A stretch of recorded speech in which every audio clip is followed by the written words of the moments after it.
Hello learners, welcome to Pathway classes. So this side Priyanka Kukriti and today's topic is Indian logic. So we will discuss about what are the pramanas and what are the types of pramanas in this lecture. Okay. So let's start with the topic, and guys, one more thing is there. If you have not seen my videos, my previous videos, because I have provided most of the topics to you guys of paper 1 as well as paper 2, because paper 2 is my HRM subject, that means labor welfare subject, code 55. So you can go and watch my videos so that you will get clarification about the topic, as well as you can crack the exam for June 2020. Okay, so let's start with the topic. First one is pramanas. What is pramana? We have to discuss about what is pramana. Okay, so pramana is a Sanskrit word which means to measure, जिसमें हम measure करते हैं, जिसमें हम understand करते हैं knowledge को. Basically यहाँ पर क्या होता है कि हमारी knowledge क्या है उसको हम accurately obtain करना all over the world में, तो वो क्या हो गया, हमारा प्रमाणा हो गया. जस्ट एक सिंपल टर्म में अगर मैं आप लोगों को समझाऊं, ठीक है, इसमें क्या होता है, अंडरस्टैंडिंग होती है with the laws of Indian logic as well as the philosophy of the knowledge. जो भी लॉज हैं इंडियन लॉजिक के उसको और जो हमारी नॉलेज है उसको अंडरस्टैंड करना इंपॉर्टेंट है in this topic. Okay, so Indian philosophy में क्या होता है कि जो हम वर्ड को रिप्रेजेंट कर रहे हैं, जो हमारा मीनिंग है वो एक्यूरेट होना चाहिए, वो ट्रू होना चाहिए, ठीक है, और पूरे वर्ल्ड में ये ऑब्टेन होना चाहिए, मतलब ये यूज़ होना चाहिए, ठीक है.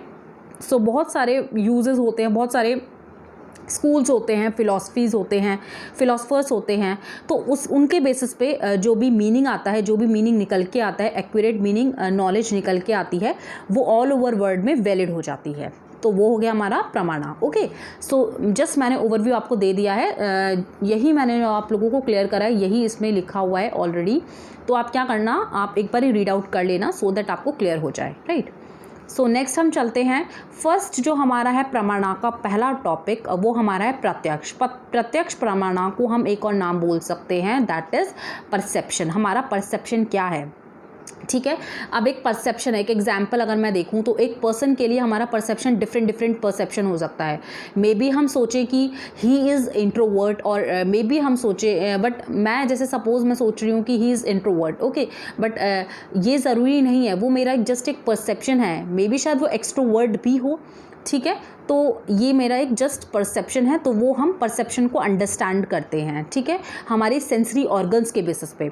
सो फर्स्ट हमारा क्या होता है, डायरेक्ट परसेप्शन होता है, और एक होता है इनडायरेक्ट परसेप्शन. डायरेक्ट परसेप्शन जो हमारा होता है वो हमारा होता है सेंस ऑर्गन्स के अकॉर्डिंगली, ठीक है. जैसे कि हम स्मेल कर रहे हैं, या फिर हमारा आइज़ के हेल्प से, नोज़ की हेल्प से, टच की हेल्प से, तो वो हम अंडरस्टैंड करते हैं और उस नॉलेज को हम या फिर उस परसेप्शन को हम गेन करते हैं, एक्सपीरियंस करते हैं, ठीक है. वो हमारा हो गया डायरेक्ट परसेप्शन. और एक होता है indirect perception. Indirect perception just एक मेमोरी के बेसिस पे होता है.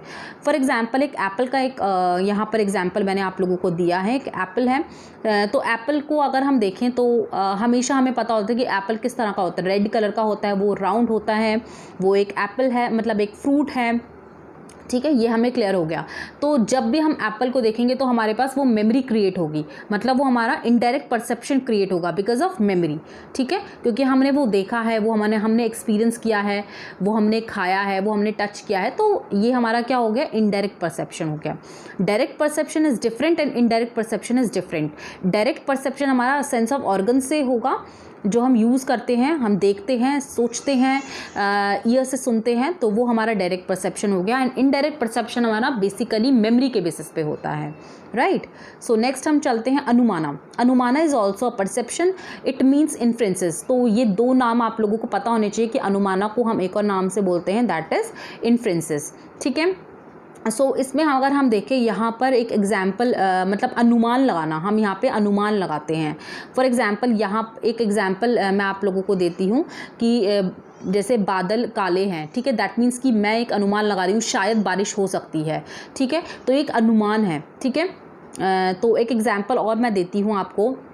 जैसे कि सपोज़ यहाँ पर स्मेल आ रही है स्मोक की, तो दैट मीन्स मैं सोचूंगी कि शायद वहाँ पर आग लगी हो, इसीलिए हमें स्मोक की स्मेल आ रही है, ठीक है. या फिर एक पर्सन रो रहा है, ठीक है, यहाँ पे मैंने आपको एग्जांपल भी दिया है, तो आप लोग इसको पढ़ लेना.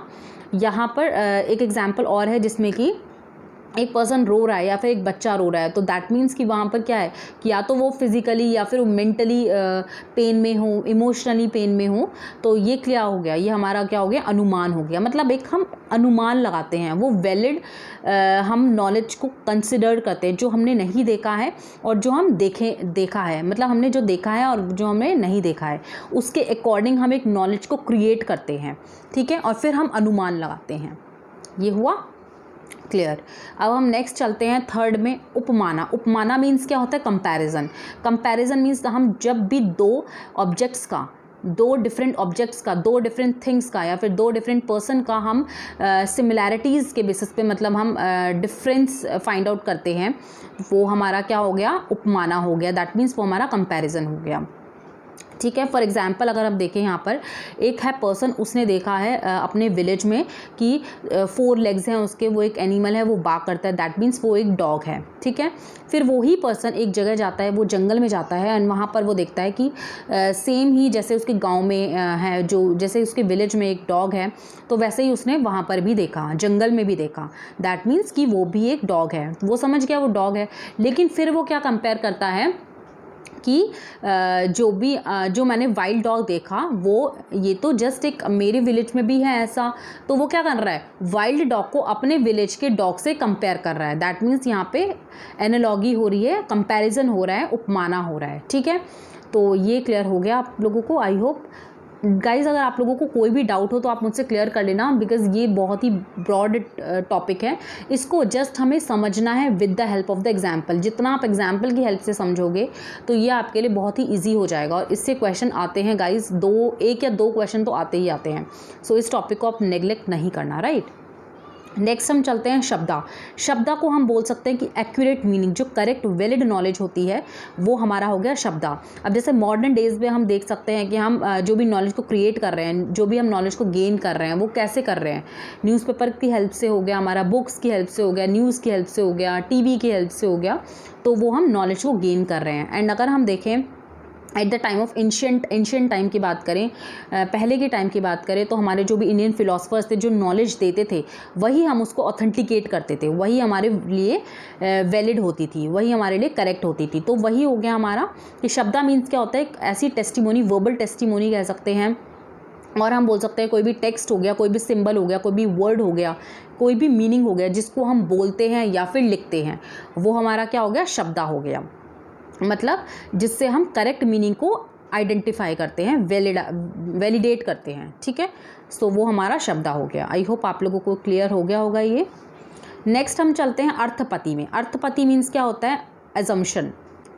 अर्थपति मीन्स क्या हो गया, एजम्पशन या फिर इम्प्लीकेशंस। सो 2 नाम हो गए इसके, तो आप लोगों को पता होना चाहिए।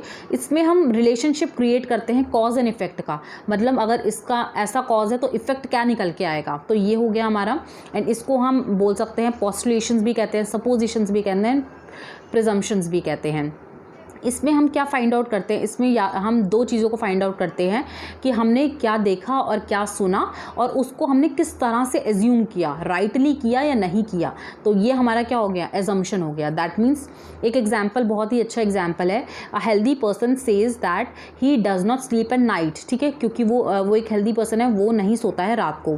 From this propositions we can postulate that the person sleeps during the day।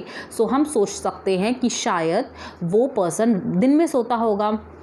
without this assumption it is not possible to explain why this person is healthy and alive without sleeping। so हम इस assumption is because of without this assumption, मतलब हम इस assumption के बिना find out नहीं कर सकते हैं कि वो person healthy है और वो सोता भी नहीं है।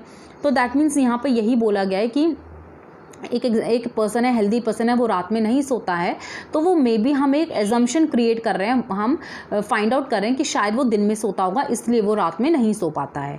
तो ये क्या हो गया, हमारा एजम्पशन हो गया। सो आई होप आप लोगों को क्लियर हो गया होगा। जो हमने देखा, जो हमने सुना, उसको हम राइटली एज्यूम करते हैं, ठीक है। तो ये क्लियर हो गया। अब हम लास्ट पॉइंट में चलते हैं, दैट इज़ अनुपलब्धि। अनुपलब्धि को हम एक और नाम बोलते हैं एप्रीहेंशन और नॉन एप्रीहेंशन, ठीक है। सो इसमें हम फाइंड आउट करते हैं, फॉर एग्जांपल एक एग्जांपल मैं आप लोगों को देती हूँ। यहाँ पे एक स्टूडेंट है, सपोज़ वो क्लास में नहीं आया है, तो हम जैसे कि कोई भी टीचर है वो उसको फाइंड आउट करती है कि हाँ वो नहीं आया, मे बी शायद वो किसी और रीज़न से नहीं आया होगा,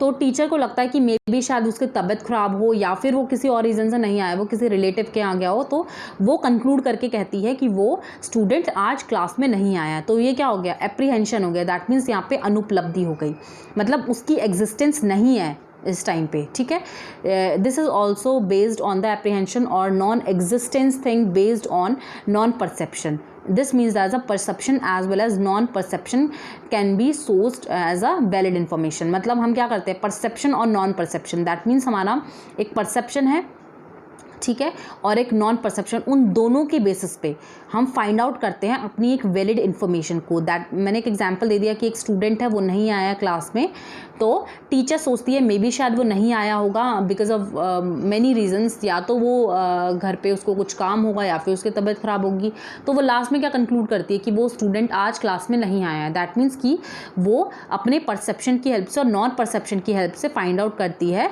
कि वो नहीं आया है, मतलब उसकी एग्जिस्टेंस नहीं है क्लास में. आई होप आप लोगों को ये क्लियर हो गया होगा guys. So thank you for watching my video. And अगर आप लोगों को मेरी वीडियोज़ अच्छी लग रही हैं तो यहाँ पर आप मेरी वीडियोज़ को लाइक कर सकते हैं, शेयर कर सकते हैं to your friends, with your friends, as well as you can ask any question for this topic on comment section. So अगर आप लोगों को कोई भी डाउट है तो आप मुझसे comment section में पूछ सकते हैं. So thank you students, thank you and have a nice day. Bye bye, take care.